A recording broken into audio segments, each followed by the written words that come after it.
Hello book people, PT here. Today I want to talk to you about a novella called The Only Harmless Great Thing by Brooke Bolander.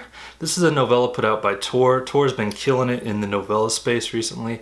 I love to see that they're investing so much time and money into that realm. Novellas are some of my favorites. My favorite formats, one of my favorite formats of stories. I love the way that you can get, there's enough meat to it that you can really get into a story. But it's short enough that you can kind of experiment and do things that may not work at full novel length. And I think the novella that I'm going to talk about today is a great example of one of those. You might have seen a lot of writers geeking out about this book on social media. I know that I did when it came out. And I think the main reason for that is just the prose is so beautiful, and the sentences are so wonderfully constructed in this that writers, when they read it, are just like, oh my god, this is amazing. So there's that aspect to it, but I think there's some other really interesting things as well that I want to talk about. So to kind of understand this story, you do have to know a little bit about history. This is a kind of an alternate history, I guess you could call it.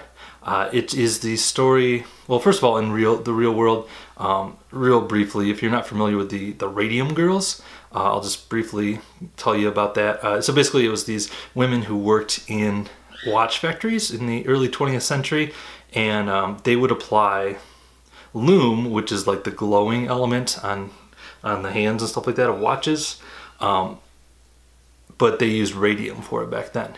So not only were they handling radium and putting it on the watches, but they were encouraged to speed up the process, to put the brush that they're using to apply it into their mouth each time, to like kind of like point and make the tip of the brush pointy, and then dip it in the radium, put it on, put it back in their mouth. So they're putting radium in their mouth all day long. And as you can imagine, that is not healthy, and these women got very sick. And that's the real story, the true story. What happens in this novella is that happens, but then the watch companies, once the Radium Girls they're no longer having women or factory workers do that, they bring in elephants to do it. These like hyper intelligent elephants who can communicate with this sign language with their trunks. They have them start doing it. They train them. They have them hold the brushes with their trunks, put the paintbrush in their mouth. The idea being that their bigger bodies can maybe withstand more radiation than human-sized bodies. So that is kind of the heart of this story is the story of an elephant that's in one of these factories, and then a woman who is one of the former radium women who is sick but still working and is kind of like training and helping the elephants, while at the same time she's like, her compassion for them is growing, and she's growing closer and closer to them. But there's also two other kind of timelines that are woven in there. One of them is the actual elephants themselves, like basically telling their legends to each other, and that is a really fascinating storyline because they have different names for things. It's elephants speaking in elephant language, basically. So the way that they think, the way that they describe things is really fascinating, and their legends are just really enjoyable. The third storyline, it takes place in the current day, and I'm not going to totally spoil it by telling you too many details, but basically a scientist in modern day, the modern day world, has to convince some elephants to help her do something.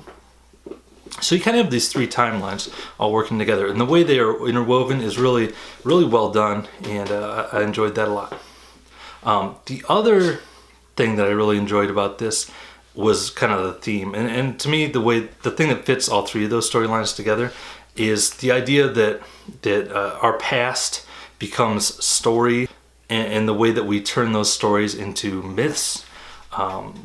In the storyline that takes place in modern days, there's some talk of the Radium Girls and the Radium Elephants, and the way that they look back on that is kind of very different from what actually occurred, and that's what really gives context to the whole thing. It takes it from just being a weird, interesting alternate history take to being like something that you can really think about and say, like, boy, the way that we look at tragedies of the past, and not even tragedies, but like horrific things of the past that we have done, is through a strange lens that isn't necessarily always accurate.